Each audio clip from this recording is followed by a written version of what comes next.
Let's talk about email marketing to supersize and grow your business. Sharon Horne-Ellstrom here. And today, one of my favorite ways to build and grow and supersize a business is to tap into the power of email marketing. Why?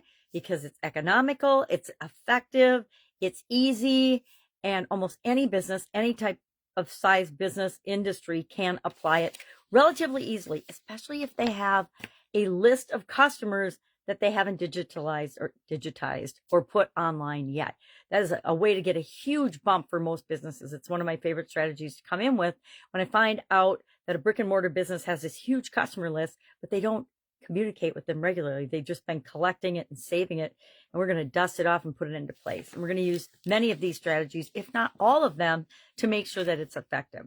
So the first one, of course, and I don't even know if it's a strategy, I think it's a business imperative, is to know your audience. What are their pain points? What are their preferences? What are their touch points? What is their past experience? What is their interactions with you? Because we're going to use that information later on to customize and target and segment our audience so we deliver the content that's most powerful for them.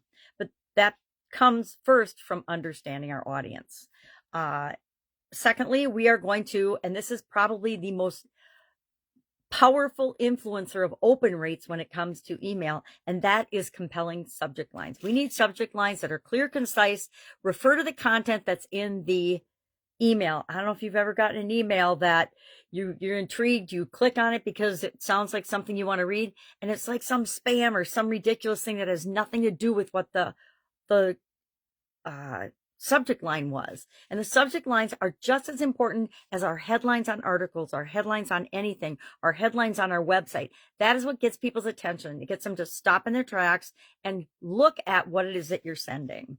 Third strategy is personalization and segmentation. Again, by knowing our audience and tracking what they do and how they interact with us, what their past experience has been, their past preferences, etc., we can target and segment our audience so we deliver the content to them that they're most likely to respond to, that's going to be the most valuable for them. Fourth, engaging content, right? We're not just going to send junk and I want to say crap, and I just said it, into their inboxes and inundate them with things that they don't need. It has to be relevant to them. Again, clear, concise, of interest to them, relevant so that they want to open it. Informative, entertaining, and actionable are the three things that I hear the most and we try to do the most. I would say I am very guilty of not putting actionable things in my content, but I do think they're informative and probably seldom entertaining. I don't think of myself as particularly entertaining or funny, which means that's an area I can improve on. After we create engaging content, our next strategy is to optimize on mobile devices.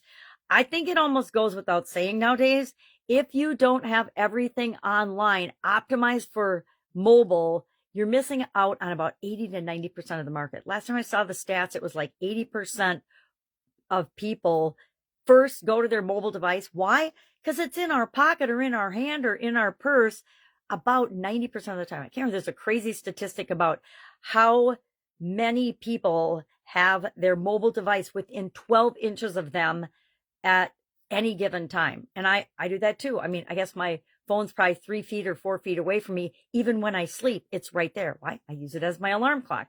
They're not really mobile devices anymore. They're like everything devices. I actually call mine my camera because I use it more for camera type activities than I do for anything else. Our next strategy is harnessing the power of analytics. I could talk about this probably till I turn blue in the face, but if we're not measuring what we're doing, what is the point of doing it? If we're not using the information that we're collecting, why are we collecting it? So we want to, in this strategy, think about rates, open rates, conversion rates, and click-through rates, right? We want to know if the emails we send out are performing or not, so we can create more of the ones that perform and get the results we want and less of the ones that don't. The next strategy is to cultivate consistency and frequency.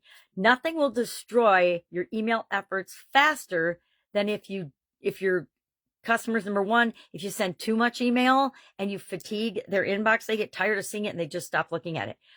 I've I will admit I am visually challenged. And so I actually have, I think, 69,000 emails in my inbox. If somebody doesn't let me know that they're sending me something via email, I'm probably not going to see it and I'm going to miss it. And I've missed a couple of things lately, which is a reminder to me that I need help to get that cleaned out and dealt with.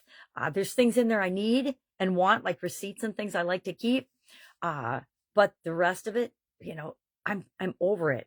I love ClickFunnels, but I get so many emails from ClickFunnels every single day that I just pretty much buzz by all of them. And then there's other influencers too that I originally signed up to follow, but they send so much email. I just get inundated with it and I don't look at it anymore. And I don't look at a lot of email personally because I can't see very well. And then our final strategy that I really want to touch on today is A/B testing or testing. We have to test and tweak and play with things like our subject lines, like our call to action, like our how we phrase things, our targeting, are we segmenting our audience properly to get the results we want? We want to keep track of those things and test them and tweak them as necessary so that we can get ever improving results. So love to know your take on email marketing. Do you do it? Do you have an email list? Do you help your clients or customers do it for their businesses if you work with other businesses? And what do you think is best about it? And what do you like least about it? Share in the comments below so we can learn from one another. That's all I've got today. Have an awesome day, and I'll, of course, be with you tomorrow.